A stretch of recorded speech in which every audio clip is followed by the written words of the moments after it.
so they don't have to be held accountable. So Medicaid coverage will be expanded. The feds will fund it, by the way. We'll fund the expansion. And yes, we just cut it back in Pennsylvania, so we're going to cut it back and then expand it. Eligibility for Medicaid will be presumed. So there will be a presumption that you're eligible for Medicaid unless you can prove somebody's not eligible, which is very interesting. Yeah. The individual mandate that I talked about, where you get taxed for not having health insurance, starts in 2014. The exchanges will begin to operate in 2014. The premium subsidies for poor people who can't afford the exchange premiums will start in 2014. Health insurance, there will be guaranteed availability of health insurance for everybody. So that's through the exchanges. So now would this just be like Medicaid? This is It's not going to be. This is a combination of Medicaid or the new health insurance exchanges. So you're guaranteed to be able to get health insurance. Health insurance plans annual coverage limits go away in 2014. Do you know what I'm talking about? Average coverage, annual coverage limits? There will be a group of what's called essential health benefits that all health insurance companies have to offer. Starts in 2014. Medicaid hospital acquired infections, I was wrong. They don't start until 2014 to stop paying it. Medicaid starts in next year, Medicare in 2014. I thought they were already doing something there though. I have to go look.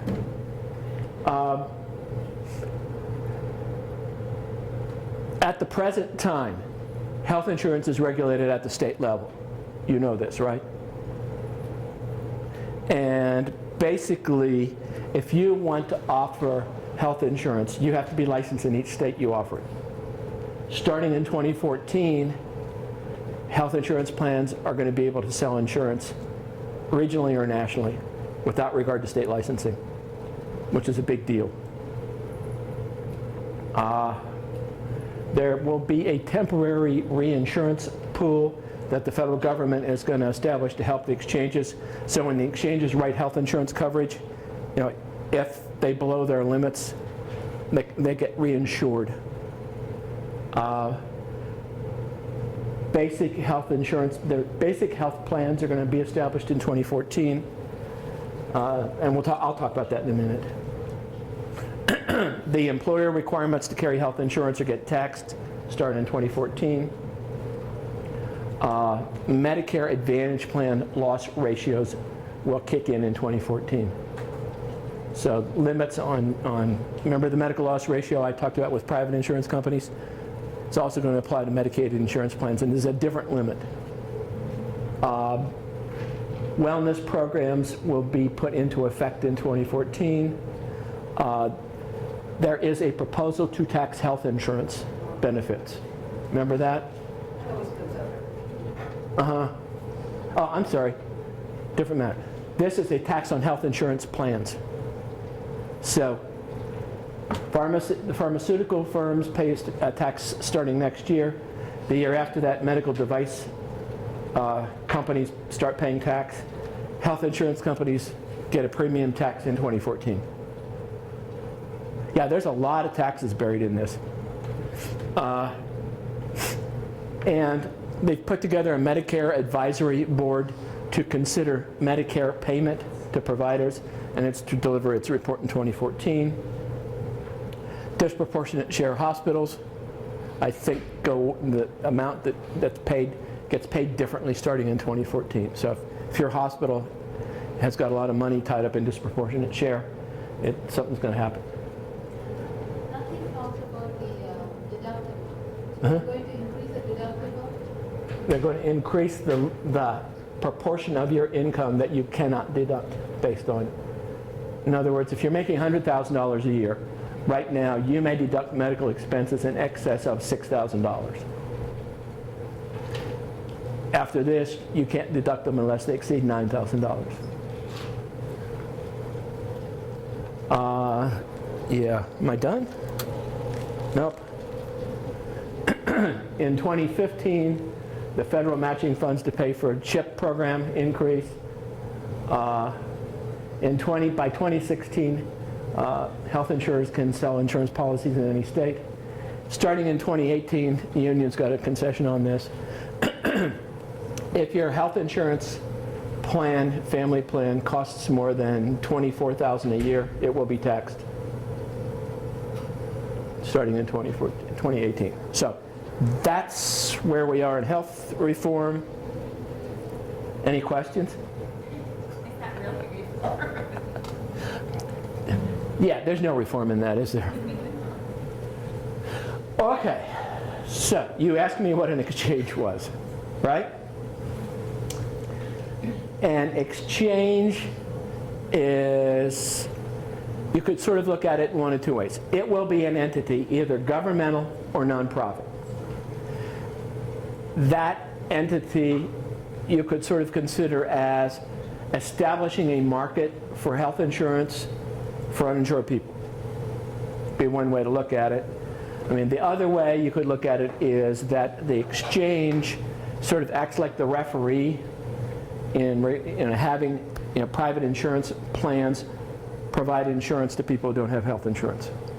But that's the exchange. Sort of like the market house, right?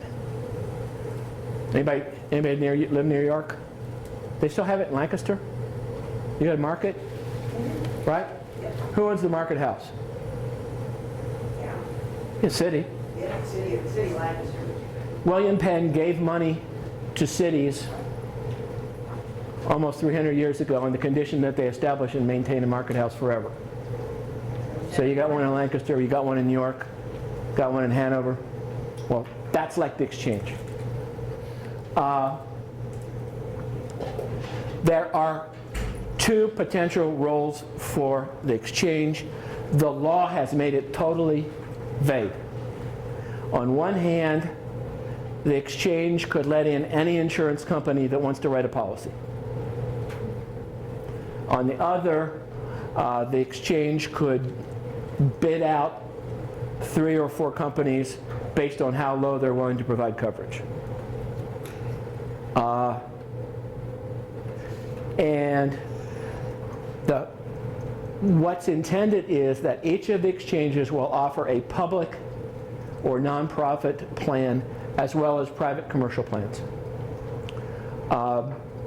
And by the way, online I've put some documents about exchanges if you want to read some more about them.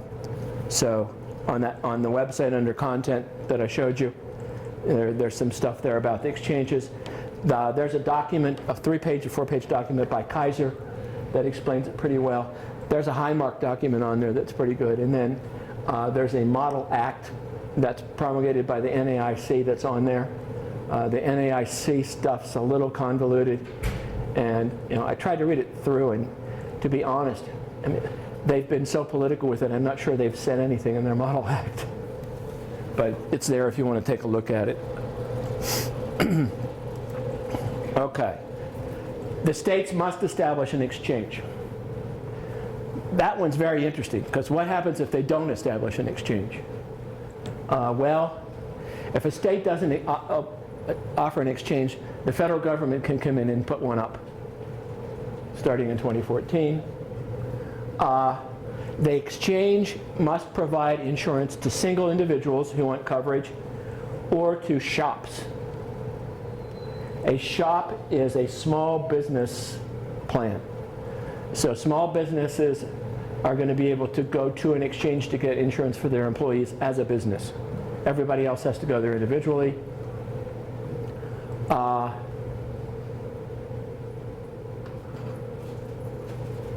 The Office of Personnel Management is going to run this stuff, and there will be federal funding to start consumer. Remember I talked about that co-op? The co-op is consumer operated and oriented plans, so it's a nonprofit plan. Which makes it really interesting if you think about it. What's Highmark?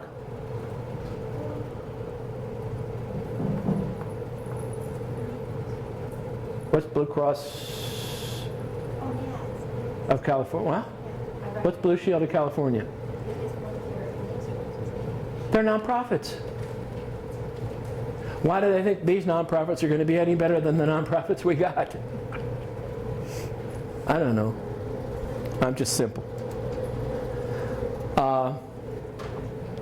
So last week they came out with proposed rulemaking, standards for establishing the exchanges, how to set up the small business plan, basic functions of an exchange. Oh, sorry about the typo. These exchanges are required to ensure premium stability. Now that's a euphemism for something, right? That's to keep premiums from going up because the things are mucked up. And in order to participate in an exchange, health insurance companies are going to have to meet certification requirements. So that's all in the proposed rulemaking.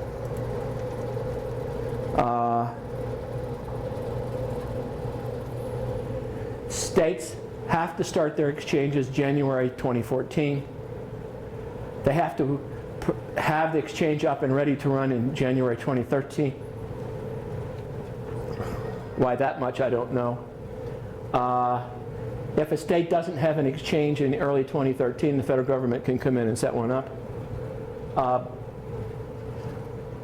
Very strangely, the states can drop their exchanges in 2017 if they can prove they're providing insurance in a different way that's better. Never happened.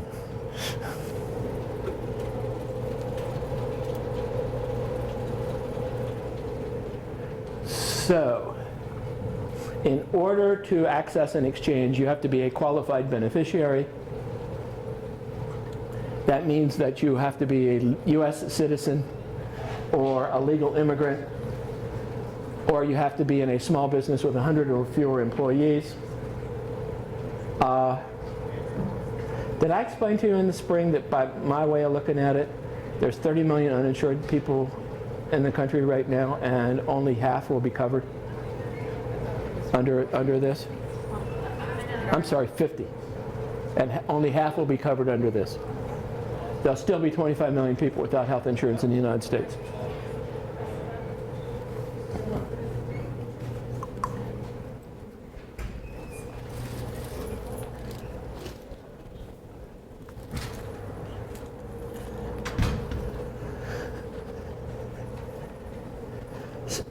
After 2017, the size of the definition of small business can be increased. Okay, so the functions of an exchange are to certify insurance companies, to provide for disclosures to people buying insurance about what they're getting, to provide a quality rating, and the health insurance says they've got to rate the insurance plans on the exchange for quality, and I don't know how they're going to do that. Everybody who comes to the exchange to get a policy is required to get information as to whether that or not they may qualify for Medicaid or the CHIP program instead. Information will be given on health plan enrollment, and some of the basic requirements are that every insurance company who offers insurance on an exchange has to provide for sufficient provider choice, which will be good, has to meet accreditation requirements, which that's pretty interesting, we could talk. Has to provide insurance using standard formats. And there's already rules out on that, which I'll show you in a minute. All insurance plans have to have a medical quality improvement strategy. And that one's a big one. And every one of those plans has to provide for guaranteed insurance issue. So in other words, they can't exclude people for anything.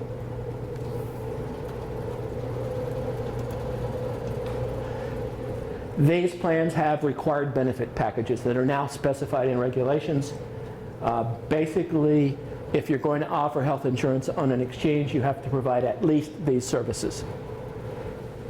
Dental is not on there, by the way, except for children, which is very interesting. I'm not sure that says a lot, but there it is. So, remember the bronze, silver, gold, platinum? Massachusetts has 3 levels. This is right out of Massachusetts. Okay, so a bronze plan will cover 60% of costs. Who covers 40% of costs? Yeah, the patient. Right, so if you're poor and you can't afford health insurance, right? I'm not sure you can afford 40% of costs. An insurer must offer at least 1 silver and 1 gold plan in every exchange that they participate in. So that means they don't have to offer a platinum or a bronze.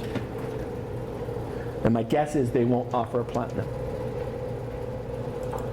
Do you have any idea, like, what the income guidelines, or what type of typical person would be able to? Yes, the income guidelines are in the Act. It ties to percentage of the federal poverty level, and I think you get most of your premium subsidized if you're at 150% of the federal poverty level. And I'm sorry, is this for the honors, British honors class? No, I'm sorry.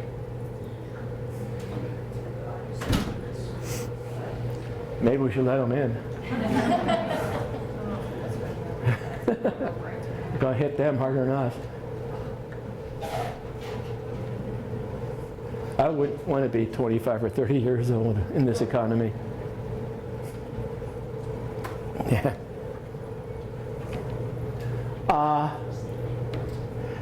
States may also offer, state exchanges may offer a catastrophic only plan to people who are less than 30 years old.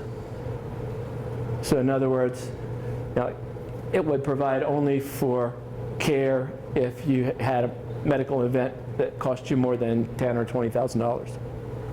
So no basic services, just catastrophic, cheap premiums. I don't know. Would you advise your 26-year-old daughter to do that? Oh. Who was the 25? Yours?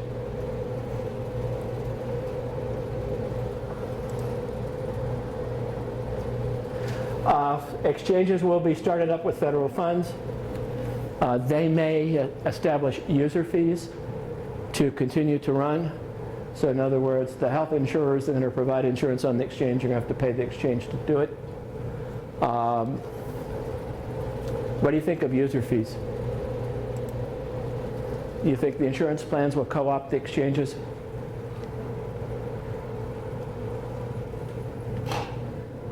So what's going on so far? 13 states have enacted legislation setting up exchanges.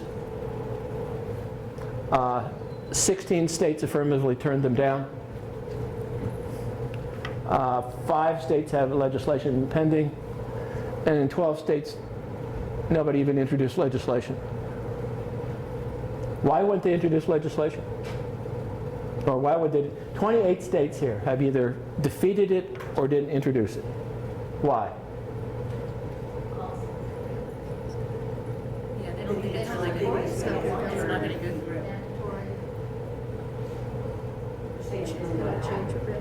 Huh? Yes, and in fact, they've brought a lawsuit. That's what I was going to ask. Okay? It's for Mm-hmm. We'll talk, yeah. Okay, 26 states in one lawsuit have sued to invalidate this stuff. Okay? States that are primarily Republican. In many states. What happened in Massachusetts right after Obamacare got enacted? They elected a Republican senator. There are many places that if you introduced health reform exchange legislation, you'd be voted out of office. That's what I want to ask them. Mhm. Mm-hmm.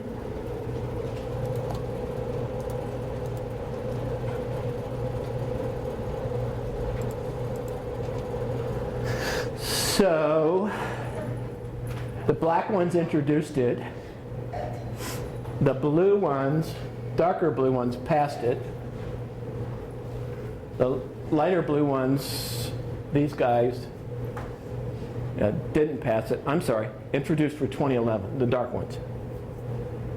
Light blue passed it. Utah, interestingly. And the white ones, nobody even started it. This is very interesting. California was the first one to pass exchange legislation.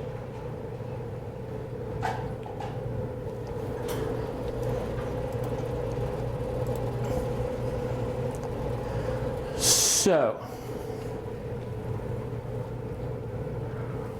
health insurance, more stuff, okay? Exchanges are in progress. Health insurance plans, there's new regulations that have just come out over the summer. The appeals, the claims denial appeals stuff on your policy, there is new legislation that requires them to follow a very specific process if you want to appeal denial of a claim. And they've broadened the definition of denial of a claim. I mean, it basically includes any adverse reaction types of stuff. The medical necessity denials is a claim denial, right? Coverage determinations are claim denials. Health insurers must provide clear and consistent information regarding what's in the policy and how premiums are fixed. There were new standardized forms that have come out, and there's a new regulation out on women's preventative health. Whoops, wrong direction. Okay. There's a new 6-page summary of benefits and coverage that this regulation has come up with. It's in your readings if you want to take a look at it. There's also a uniform glossary of terms. Health insurers use some of this, they'll talk about co-payments and deductibles, and they may use different definitions for those. So there's supposed to be a common glossary of terms, and all of this was developed by the NAIC, which makes me a little skeptical. The glossary, by the way, is in your reading packet too.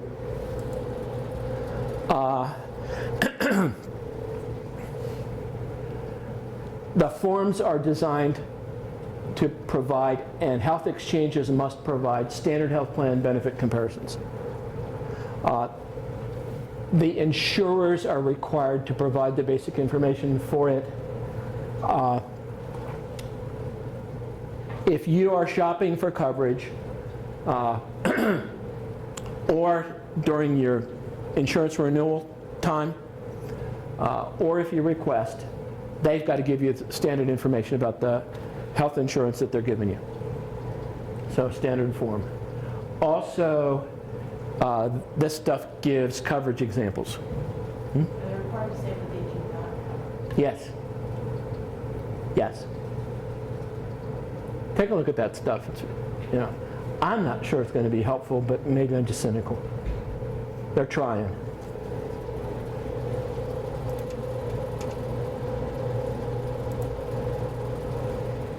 Okay, and this came out, I think in June. Have you seen this one? Women, preventative services for women. This is unreal, if you think about it. Health plans, private health plans, not government plans, not the exchange plans, have to cover, quote, recommended services with no cost sharing, no deductibles, no co-payments. Mammograms, cervical cancer screenings, and, quote, other stuff. Well women visits, support for breastfeeding, contraception, domestic violence screening, all have to be covered in health insurance plans now, and no deductibles or co-payments. Effective when? Huh? 2012. Yeah. When? Uh-huh. 2012. 2012, yeah. That's unreal. Contraception. I just think this is, you know, when people get onto this is going to cause unbelievable consternation. Okay? Well baby, well child visits too.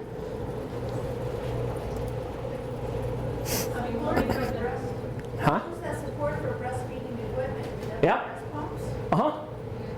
They have to give you breast pumps without